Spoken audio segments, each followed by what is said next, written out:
A história que estamos a acompanhar, ela passa-se na cidade de Suzã, uma das capitais do Império Persa. Esta cidade era uma cidade muito significativa, muito bonita, com construções muito belas, com um palácio gigantesco, muitos jardins. Os persas valorizavam muito os jardins. A palavra paraíso, que é usada no Antigo Testamento, normalmente é uma palavra derivada do persa que significa jardim planeado, e portanto esta é a ideia que nós temos de Suzã. É uma história muito interessante por um aspecto significativo que é este.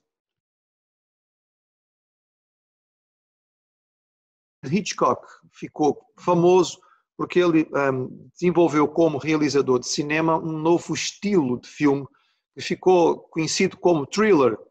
O thriller é um filme de suspense, é um filme em que há um drama no ar, há um mistério para ser resolvido, há uma situação dramática que tem que ser trabalhada, e o thriller, seja escrito, seja filmado, ele mantém-nos na ponta do banco, não é? Sentados na pontinha da cadeira, porque é intenso, é dramático, nós queremos continuar a ler. Um bom thriller escrito, por exemplo, é o tipo de livro que a gente não consegue pousar, não é? A gente quer continuar a ler, e agora acaba um capítulo, a gente diz, agora eu tenho que ler o outro, e depois termina o outro, e às vezes passamos uma noite a ler eventualmente, e os filmes da mesma maneira criam aquele nervoso miudinho na barriga, porque a gente quer saber o que é que vai acontecer. Bem, Hitchcock ficou famoso como o criador do thriller.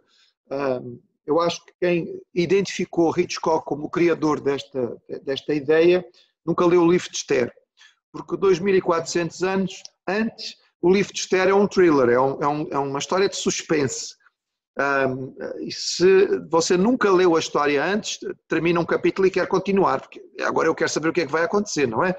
Então nós terminamos o capítulo 3, o capítulo 4 com um suspense enorme, não é? Temos uma situação dramática, temos um pedido feito a Esther de que ela apareça diante do rei, ficamos a saber que há uma lei do Império Persa que diz que ninguém pode aparecer diante do rei sem ser chamado.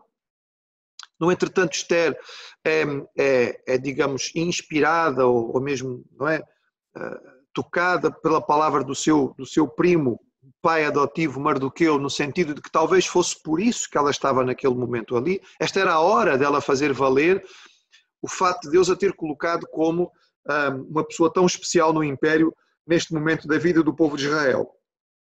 Então ela diz, ok, eu vou arriscar a minha vida, eu vou assumir esta situação, mas orem por mim.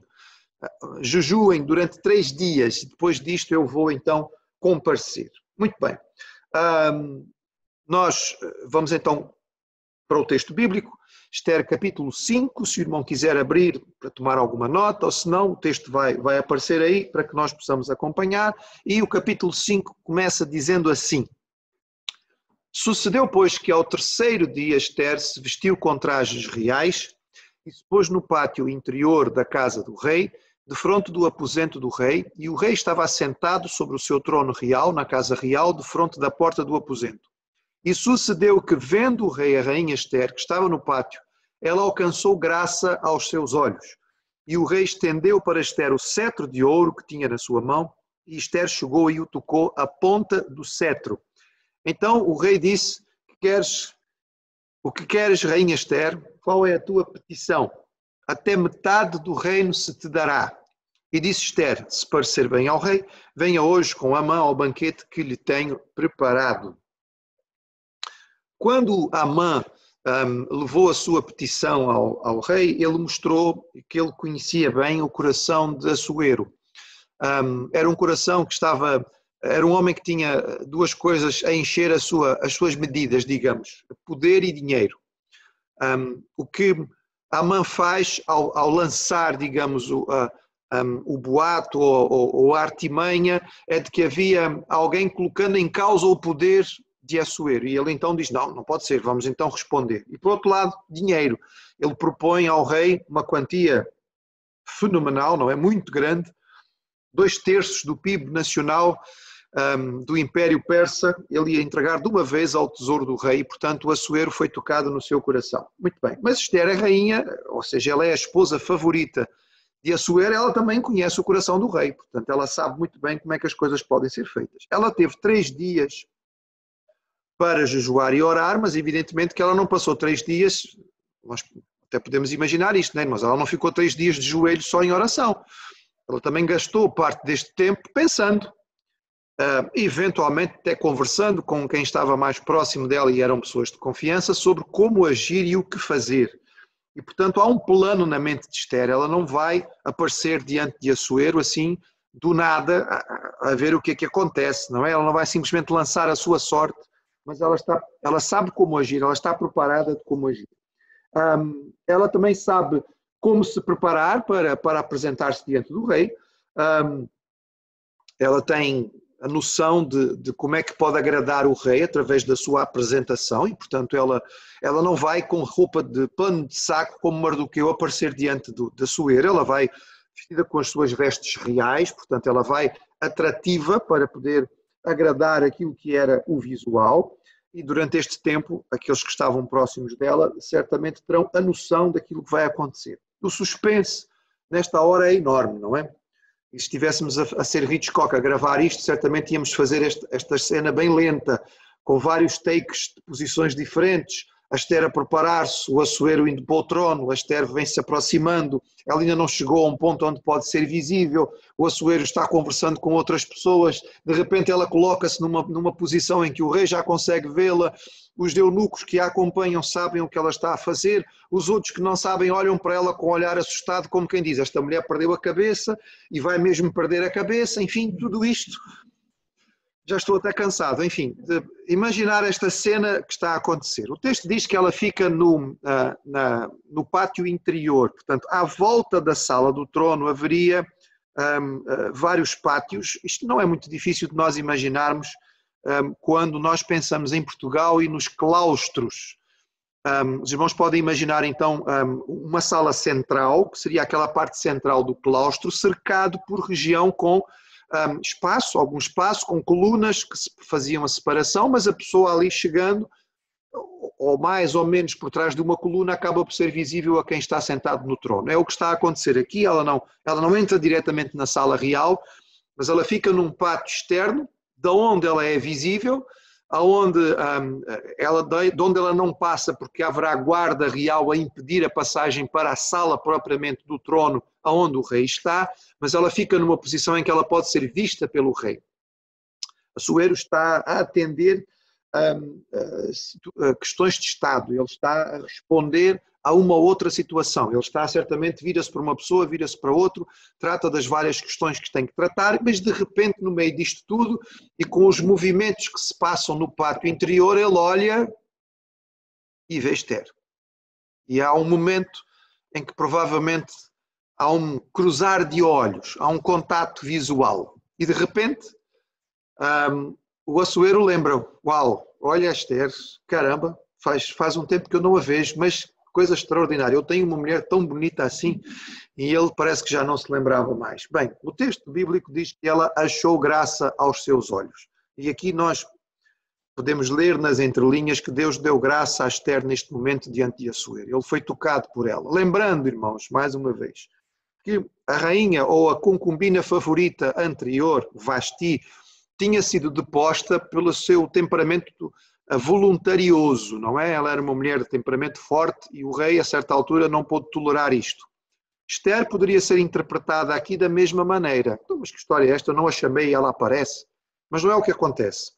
Assuero é tocado e ele sente alegria de poder vê-la, ele fica contente de a ver, e nesta altura que os seus olhos se cruzam, o texto bíblico dá este pormenor, nos faz perceber que o autor do texto provavelmente era alguém que privava da vida, digamos, da corte, porque isto é um pormenor que outra pessoa não saberia, que é que ele estendeu para ela o cetro de ouro.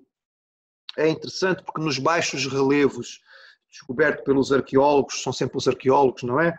Em Persépolis, não foi em Suzã, mas é uma das capitais, há 2 baixos relevos em que Dario, o pai de Assuero, aparece com um cetro de ouro na mão. Portanto, isto é uma confirmação arqueológica daquilo que o texto bíblico nos diz. Portanto, o rei usava este cetro na mão e o apontar o cetro para a pessoa era o seu gesto de aceitação. Portanto, é uma maneira dele reconhecer que concordou. Era uma maneira de assinalar a Ester, mas também aos guardas que deviam estar a proteger a entrada na sala propriamente do trono, que ela podia avançar. E, portanto, Ester, sendo assinalado este cetro, ela avança, ela entra e ela vem e toca, digamos, como diz aí o texto, tocou a ponta do cetro. Daí a imagem que nós trouxemos para os irmãos, para tentar ajudar a visualizar melhor.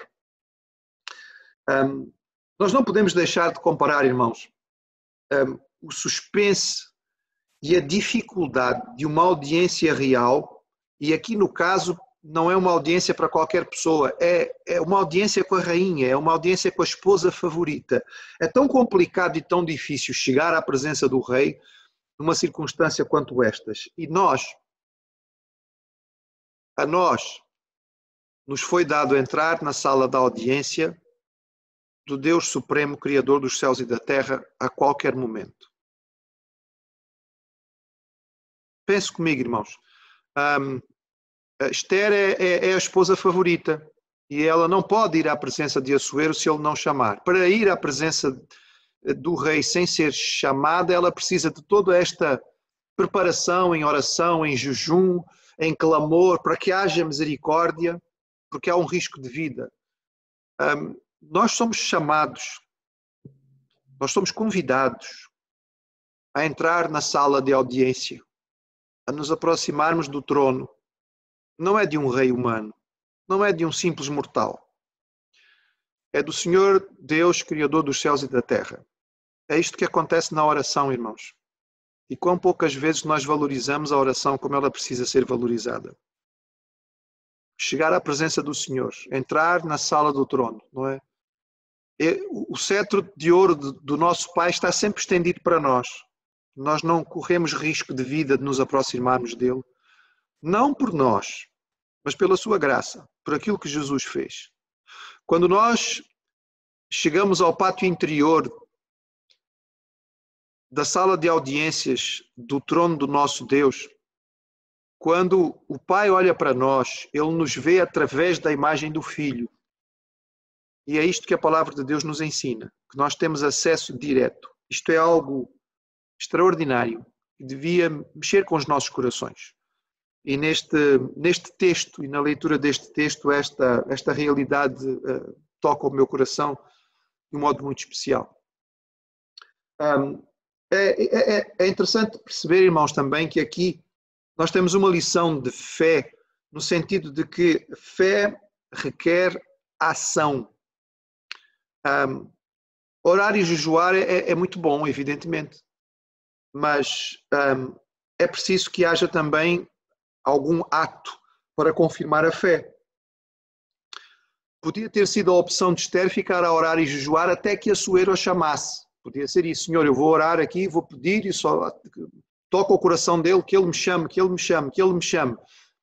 Ela espera 3 dias em oração e jejum, o rei não a chama, ela toma a iniciativa e ela vai, ela confia.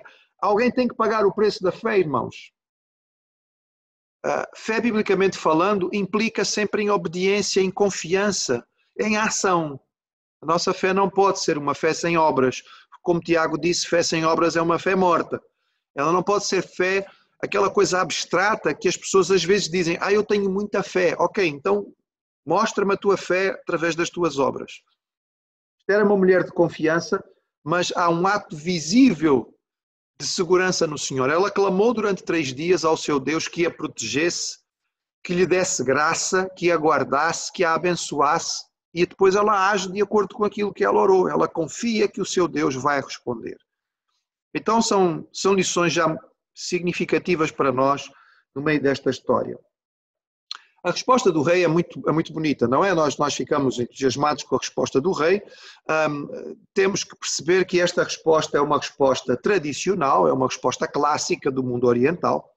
Assuero tem muito orgulho e muita noção de posse do seu império. Ele não vai dar a Esther nem uma provínciazinha. Quando ele diz que até metade do reino vai dar, é uma hipérbole próprio da linguagem oriental. Se os irmãos se recordarem, há um outro episódio bíblico em que há um rei que assiste a uma adolescente fazer uma dança sensual. Este rei chamava-se Herodes e a adolescente chamava-se Salomé. E quando a Salomé termina de dançar, o Herodes, que já estava mais que bêbado, fica tão entusiasmado que diz a ela que ela pode pedir o que quiser, que até metade do reino lhe daria. É uma linguagem oriental, é própria daquilo que os reis daquela zona falavam. Portanto, o que Assuero está a dizer é, ok, estou muito contente de ver-te, pede lá o que é que tu queres, não é? É uma maneira de entender. É claro que Assuero também conhece Esther, ele conhece as regras e as leis, ele sabe que ela se arriscou-se tanto, é porque certamente tem alguma coisa muito importante para pedir. Então o que é que Esther diz? Ó rei, o meu povo está em grande risco, tu fizeste um decreto que vai matar-nos a todos e portanto tem lá paciência e muda o teu decreto. O irmão lê o versículo 4 e diz, bem, não foi bem isto. Então Esther faz isto tudo para chegar à presença do rei e depois então em vez de lançar o seu pedido, o seu clamor, o seu coração aberto, ela pede ao rei para vir a um banquete. Será que ela está a fugir das suas responsabilidades? Será que na hora H a perna tremeu e ela não foi capaz de dizer, bem irmãos, vamos lembrar, ela está a preparar isto, há um plano organizado.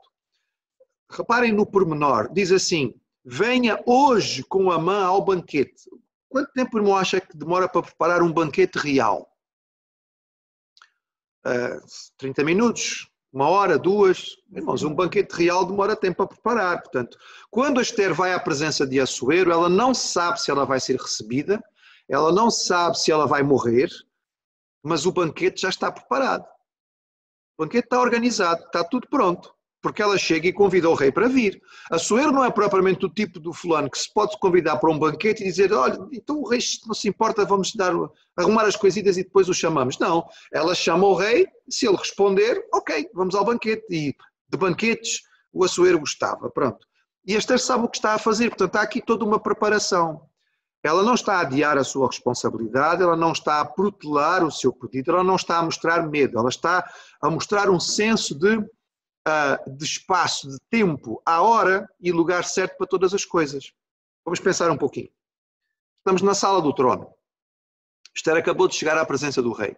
Ele não a vê há mais de um mês. Será que é a melhor coisa de uma esposa que já não vê o marido há cerca de um mês? A primeira coisa que ela faz quando chega à presença dele e quando ele fica contente de a ver, oh amor, que bom ver-te, fazia tempo que eu não te via. Pois eu também estou contente de ver-te. Olha, temos um problema para resolver. Será que é a melhor coisa da esposa fazer? Imediatamente lançar na cara dele um problema, uma dificuldade, ainda mais uma dificuldade grande. Se calhar não é a melhor coisa. Segundo, estamos na sala do trono. Assuero não está sozinho. Há uma série de outras pessoas presentes. Há príncipes, há eunucos, há guardas. Será que é o melhor local para ela começar a conversar uma coisa que no fundo é tão próxima e tão íntima? É o momento em que ela vai revelar a sua raça, a sua etnia, em que ela vai pedir ao rei algo importantíssimo, que é alguma forma de alterar um decreto do próprio imperador da Pérsia. Será o melhor momento para ela fazer isto? Será a hora certa? Será o lugar certo? O contexto para ela fazer isto? Será que não há um ambiente mais propício? Então, nós não devemos olhar para esta situação pensando que, de alguma maneira, a Esther está a fugir da sua responsabilidade. O que ela está é a preparar o terreno. É claro que isto, do ponto de vista de Hitchcock, é aumentar o suspense, mas ela está a criar uma oportunidade em que a condição seja melhor, em que o coração do rei esteja mais propício, em que o ambiente que os cerca seja mais próprio para ela então trazer ao rei um pedido que seja tão significativo. Portanto, ela pede, então, neste momento inicial, que haja a possibilidade do rei aparecer com a mãe. Ela é muito específica. Não seria uma surpresa, talvez, muito grande, porque a mãe é o primeiro-ministro, ele é o vizir, ele é o príncipe número 1 neste momento, e, portanto, ela convida em particular o rei e a mãe para estarem com ela num banquete. E fica no ar a ideia de que, ok, muito bem, eu não quero fazer o meu pedido aqui, mas o vou fazer no banquete. Pelo menos é isso que o Assuero vai entender e que nós percebemos da continuação do texto no versículo 5. Então disse o rei: fazei apressar a Amã para que se atenda ao desejo de Ester. Mais um pormenor importante, porque percebemos que Amã não estava na sala do trono quando Ester apareceu diante do rei. Portanto, eles têm que mandar o Amã vir, porque ele não estava naquele momento ali. Vindo depois o rei e Amã ao banquete que Ester tinha preparado, ou seja, o banquete estava já pronto, era um ato de fé que é demonstrado da parte de Ester, ou seja, ora, mas age. Ora e prepara-te. Ora como se não pudesses fazer absolutamente mais nada. E depois trabalha como se não houvesse mais nada a fazer a não ser o teu trabalho. Isto é uma dinâmica própria da palavra do Senhor, que é repetida várias vezes. Portanto, é a nossa responsabilidade também fazer aquilo que está nas nossas mãos. Então Ester preparou-se, o banquete está preparado. Ok, o Amã vem, o Ester vem, o rei está presente, o banquete é servido, agora há um ambiente mais propício, eles estão um pouco mais à vontade. Então o rei já está bastante satisfeito. Pormenor importante do que vai acontecer a seguir. Diz o texto que disse o rei a Ester no banquete do vinho. Os estudiosos dizem-nos que os banquetes persas tinham normalmente muitos pratos, aliás, é próprio do mundo oriental, não se comia apenas uma iguaria, mas seriam várias, e que havia claramente duas partes nos banquetes persas. Havia uma parte que era mais devotada à comida, haveria alguma bebida para acompanhar, mas era mais o comer, e depois que a pessoa estava razoavelmente satisfeita em termos de comida, havia então uma segunda parte do banquete que tinha mais a ver com beber. E os persas gostavam muito de vinho, eles apreciavam muito as bebidas, lembrando novamente que Neemias era ministro do rei, responsável só por isto. Ou seja, ele tinha um ministro do vinho. Imaginem, irmãos, se o António Costa resolvesse estabelecer o ministério do vinho, se calhar nós não íamos achar muita piada. Mas pronto, mas os reis persas tinham um ministro do vinho. Era responsável por escolher, selecionar o melhor vinho de todo o império para poder saborear. Não havia vinho do Porto ainda nesta altura, os persas não tinham chegado até a Península Ibérica. Bem, se calhar até tinham, através dos fenícios, algum tipo de comércio, mas pronto. A verdade é que eles apreciam muito. Ou seja, nós já estamos na segunda parte do banquete, em que o rei se calhar já bebeu também um bocado, também se calhar já está assim um bocadinho entusiasmado, e novamente ele coloca o pedido, ou abre o pedido para Ester, não é? Novamente ele pergunta o que é que ela quer, e novamente ela vai insistir um bocadinho para abrir o jogo e dizer o que é que está no seu coração. Se achei graça aos olhos do rei, se bem parecer ao rei conceder-me a minha petição, a cumprir o meu desejo, venha o rei com Amã ao banquete que lhes hei de preparar e amanhã farei conforme a palavra do rei. Ou seja, ela empurra o suspense para o dia seguinte. Lembrando que este dia já foi um dia suficientemente emocionante, não é? Foi um dia em que ela, desde a manhã, estava ali naquela expectativa, o que é que vai acontecer, eu vou aparecer diante do rei. Então ela foi, todo o suspense dela ser atendida pelo rei, ela faz o seu pedido, ela então é atendida pelo rei, ela sai para finalizar os preparativos do banquete, enquanto o rei fecha, digamos, a agenda do dia e espera a chegada de Amã, e então eles sentam-se para o banquete. Ou seja, o dia já vai longo, Ester acha que se calhar não é ainda o melhor momento, e ela abre a expectativa para o outro dia eles poderem estar juntos. Haveria aqui algum preparativo por parte de Ester para aquilo que é abrir o seu coração e dizer aquilo que ela tem para dizer, mas também, e aqui é uma interpretação pessoal, não tenho nenhuma base no texto para o fazer. É possível, irmãos, que houvesse também aqui alguma sensibilidade à voz do Espírito Santo. Por que dizemos isto? Porque esta noite, entre os dois banquetes, vai ser uma noite muito importante. O que vai acontecer durante a noite, entre o primeiro e o segundo banquete, tem importância central na história. Aquilo que acontece de madrugada, alguns irmãos trabalham de madrugada, mas a maioria dorme. Mas o nosso Deus não dorme. E é isso que nós vamos ver na madrugada entre estes dois banquetes. Vamos ver, não hoje, os irmãos não se entusiasmem, não, calma. Não vamos ver hoje, mas vamos ver.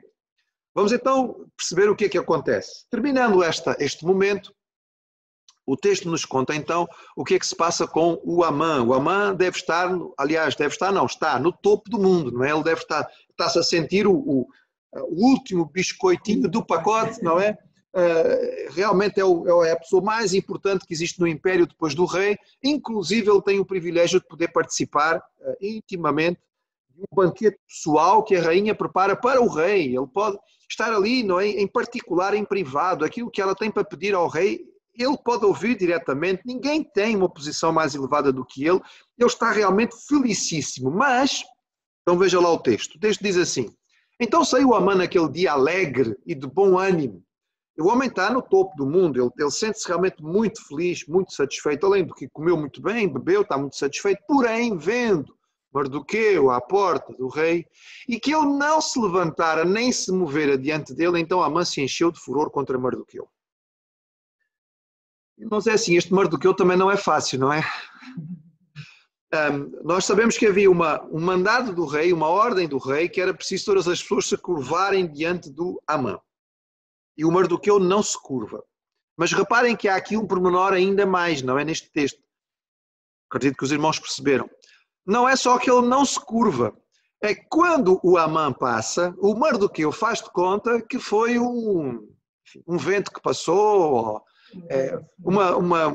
uma peça de mobiliário, enfim, é uma coluna do pátio interno. Ele não liga a mínima para a passagem do Amã. Ele nem se mexe. Ele está sentado e não se levanta. Já deixou de ser apenas um não se curvar, é mesmo uma afronta específica e direta. Até porque o Mardoqueu já sabe que o Amã fez tudo o que podia fazer de mal. Ele já tomou a postura, ele já conseguiu o decreto, ele já decretou, não é, a ordem para que todo o povo de Israel seja eliminado. O Mardoqueu não quer mais saber de nada, ele sabe que está em conflito aberto contra este indivíduo e, portanto, a sua postura ainda é mais arrogante, digamos, ou mais difícil. E o Amã, apesar da muita satisfação que ele tem diante daquilo que está a acontecer, isto mexe com ele, não é? Isto tira-o do sério. E ele então fica furioso, mas ele ainda consegue se refriar, não é? Ele consegue se aguentar. Diz que, porém, se refriou. Ele não chegou a ser primeiro-ministro e vizir do Império, dando asa ao seu temperamento. Certamente ele tinha alguma capacidade de contenção, senão não chegava lá. E, portanto, ele mandou chamar então amigos e toda a gente. Ele quer celebrar a sua glória. E o texto diz que contou-lhes Amã a glória das suas riquezas, a multidão de seus filhos, e tudo em que o rei o tinha engrandecido, e como o tinha exaltado sobre os príncipes e servos do rei. E disse Amã: tão pouco a rainha Esther a ninguém fez vir com o rei ao banquete que tinha preparado, senão a mim. E também para amanhã estou convidado para ela, juntamente com o rei. Este Amã lembra-nos aquele episódio em que o Senhor Jesus conta uma parábola sobre um rico, que era muito rico, mas cujo título da parábola é o rico insensato. Os irmãos lembram-se? Este rico insensato tinha essencialmente duas maneiras de começar as frases. Eu e meu. Sou só eu e ponto final. Não é? Eu estou rico, os meus campos produziram muito, os meus celeiros têm que ser aumentados, a minha riqueza é extraordinária, e o Amã é mais ou menos o rico insensato. Ele tem agora que jactar-se da sua riqueza. Porque, de certo modo, irmãos, vamos pensar assim, e nós sabemos isto olhando para os ricos do mundo. De que é que serve ser rico se eu não posso mostrar aos outros? É por isso que nós vemos os ricos tanto preocupados com as roupas que compram, com os carros que usam, com as mansões que têm. Não sei se já percebeu, hoje em dia, então, cada vez mais, a quantidade de reportagens fotográficas e de vídeos sobre as casas dos ricos. É assim, eu não tenho interesse em que ninguém conheça a minha casa, a não ser os meus amigos, para poderem estar comigo. Não preciso ficar a mostrar a minha casa para as pessoas. Mas se tu és realmente rico e compraste uma mansão brutal, uma coisa fantástica e fenomenal, tu queres que as pessoas também vejam. Ou seja, o Amã, como rico, ele não quer só ter a sua riqueza, ele quer partilhar e mostrar aos outros a sua glória. Portanto, ele tem aqui um momento de grande orgulho em que ele se baba todo para mostrar a toda a gente a sua grande riqueza, sobretudo as pessoas que estão mais próximas dele. Portanto, ele está mesmo no topo do mundo. Porém, diz o texto, tudo isto não me satisfaz. Meus irmãos, e a gente lembra novamente do Salmo 23. O Senhor é o meu pastor, nada me faltará. Ou seja, se o Senhor é o meu pastor, sendo o Senhor o meu pastor, eu estou plenamente satisfeito. Se o Senhor não é o meu pastor, nada me fartará, nada me satisfará. E o rico quer sempre mais. E, portanto, ele está no topo do mundo, mas há aqui uma pedrinha no sapato e ele não consegue ser feliz por causa desta pequena pedrinha no sapato. E ele diz, enquanto eu vir o judeu Mardoqueu assentado à porta do rei. Portanto, esta é a pedra do sapato dele que ele não tolera. Nós podíamos dizer que era provavelmente muito fácil para o Amã simplesmente olhar para o lado e olhar assim, eu sou tão rico, eu sou tão poderoso, eu estou no topo do mundo, é assim, tanto faz como tanto fez, olha, este fulano não gosta de se levantar e não quer se curvar, ok, tudo bem, problema dele, eu vou continuar a minha vidinha, mas não, ele não consegue. E ele tem uma esposa chamada Zeres, que tem o espírito de Jezabel. Os irmãos já vão perceber porquê. Porque a proposta que ela faz é muito parecida à proposta que Jezabel faz a Acabe, na altura em que o Acabe vem para casa todo amuado, porque apesar de ser o rei e ter toda a riqueza, ele quer a vinha de Nabote. Lembra-se da história, irmão? Ele quer a vinha de Nabote e não tem. Então a Jezabel diz assim, Zé Manel, tu não és o rei. Elimina o Nabote e ponto final, assunto encerrado, a gente trata disto rapidamente. A Zeres faz mais ou menos a mesma coisa e ela diz, a sua mulher e todos os seus amigos, faça-se uma forca de 50 côvados de altura e amanhã diz ao rei que nela enforque o Mardoqueu, e então se alegra o teu coração no banquete. Homem, não seja por isso, tu não és o vizir, tu não és o primeiro-ministro, o rei não está disponível para ouvir os teus conselhos.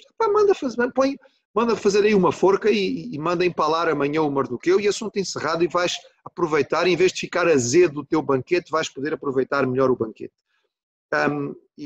O texto diz então que ele realmente mandou fazer a forca, não é uma forca pequenina, é uma forca com cerca de 25 metros de altura, equivale a 6 andares de um prédio, portanto é uma grande forca. Alguns acham que é exagerado, assim, os persas normalmente gostavam de coisas grandes. As construções persas eram significativas.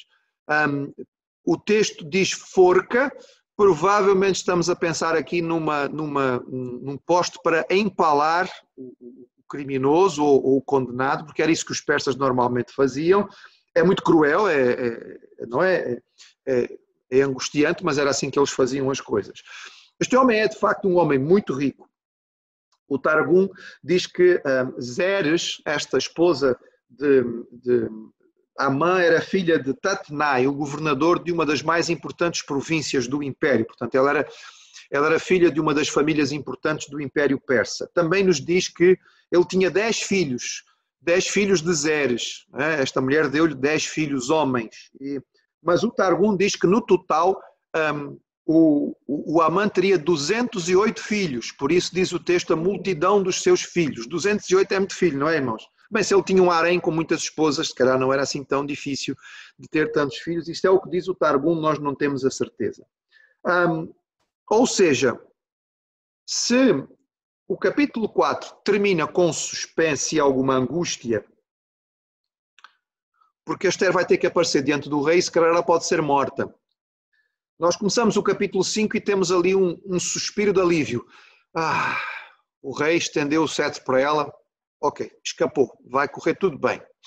Mas aí o desenrolar do capítulo 5 faz o capítulo 5 terminar outra vez com se calhar mais suspense ainda do que o 4, porque agora, de forma concreta, o Amã vai mandar matar o Mardoqueu no dia seguinte.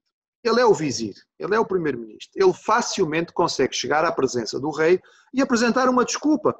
Aliás, nem precisava de desculpa, bastava dizer ao rei, tu não deste uma ordem que as pessoas tinham que se curvar diante de mim? Pois olha, tem um fulano aqui na porta que não se curva, nem sequer se levanta quando eu passo ao rei. Isto é um desrespeito, não é a mim, eu não estou preocupado comigo. É um desrespeito ao rei, porque é a ordem real. E o rei, nós sabemos que Assuero é assim mesmo, ele é um tipo temperamental. Então manda já matar o fulano. Pronto, a forca já está pronta, assunto encerrado. Mardoqueu vai ser eliminado no outro dia. No outro dia. Porque ainda falta a noite. E durante a noite acontecem coisas muito interessantes. Mas isso Se Deus nos der vida e saúde, fica para a semana que vem, não é? Pensemos ainda naquilo que são os ensinos da palavra do Senhor para nós nesta passagem. Lições a guardarmos deste episódio ou deste capítulo. A primeira que eu queria que os irmãos guardassem, e esta é tão significativa: não desperdicemos a audiência real que Jesus ganhou para nós. Nós não precisamos ter medo de ir à presença do Rei. É o Senhor do Universo. É verdade que nós não podemos vê-lo fisicamente, mas a oração nos faz adentrar a sala do trono. E, portanto, é um privilégio extraordinário que o Senhor nos dá e nós não podemos desperdiçá-lo. A oração não pode ser algo que fica restrita às nossas refeições ou ao momento da aflição. É algo que deve estar presentemente conosco. Nós não precisamos só de um momento em que nós paramos, mas também precisamos de um momento em que paramos para orar. E precisamos ter a nossa mente voltada para o Senhor. Porque nós vivemos na sua presença. Ele é um Deus onipresente e Ele está sempre conosco e nós com Ele. Este episódio nos lembra, irmãos, que a fé deve ser acompanhada também de obras e de preparação. Querer orar e confiar no Senhor não significa que não tenhamos que fazer a nossa parte. A palavra de Deus nos diz que há uma parte que é nossa, há uma responsabilidade que é nossa. Quarta-feira ainda estávamos a ver a história da viúva com Eliseu. Ela pede, ela clama, há uma necessidade, há um pedido e Deus vai abençoar, mas a viúva tinha que fazer a sua parte, lembram-se, irmãos? Ela tinha que ir buscar as vasilhas, ela tinha que ter o trabalho de colocar o azeite em cada uma das vasilhas, ela depois tinha que vender as vasilhas de óleo para poder ter o dinheiro, ela tinha que saber administrar esta verba. O Senhor não vai fazer isso por ela. Deus não vai mandar uma pessoa lá na casa dela, não é um serviço de catering para transportar as vasilhas dos seus vizinhos e alguém especializado no comércio de azeite para vender o azeite para ela. O Senhor deixou a parte que era para ela fazer e ela tinha que fazer a sua parte. Esther ora, ela prepara-se em jejum e oração, mas ela faz também a sua parte. Ela planeja, ela organiza um plano, ela trabalha num plano, ela coloca esse plano em andamento, ela organiza todo um banquete, o banquete está pronto e ela sabe o que ela vai pedir ao rei e é com base nisto que tudo acontece. Lição importante também deste episódio: há tempo e lugar para todas as coisas. Aquele primeiro momento em que ela é recebida pelo rei na sala de audiência não é a hora certa e nem o lugar certo para ela apresentar o seu pedido. Ela precisa ainda de algum tempo. O coração do rei precisa ainda ser preparado. É preciso ainda esperar um pouquinho para aquilo que Deus vai fazer neste intervalo de tempo, até que as condições ideais aconteçam para que eles possam então conversar e ela possa abrir o seu coração ao rei e dizer aquilo que verdadeiramente se passa. Então, é uma lição da palavra do Senhor. O livro do sábio diz que há tempo para todas as coisas e nós precisamos pedir a Deus sabedoria para então saber o tempo, que o Senhor nos dê sabedoria para escolher o tempo. Como o salmista também diz, dá-nos, Senhor, capacidade de contar os nossos dias, entender os nossos dias, não é? Organizar a nossa vida para fazer as coisas na hora certa, na hora de Deus. A última lição que temos dado aos irmãos, e tem sido repetida todas as lições, não sei se já repararam, mas é sempre a mesma, porque esta é a grande lição por trás do livro de Esther. O Senhor não trabalha só nas manchetes, Ele trabalha nas entrelinhas. Ele está a trabalhar nos bastidores. Deus está a mover corações. Ele move o coração de várias pessoas. Por exemplo, irmão, pense comigo um bocadinho. Em todo este momento, em tudo aquilo que está a acontecer, em hora alguma, Esther é traída. Vamos lá lembrar outra vez. Quem é Amã? Amã é o vizir, ele é o primeiro-ministro. Ele é riquíssimo. Certamente ele pagaria muito bem uma informação útil que pudesse fazer ruir todos os planos de Esther.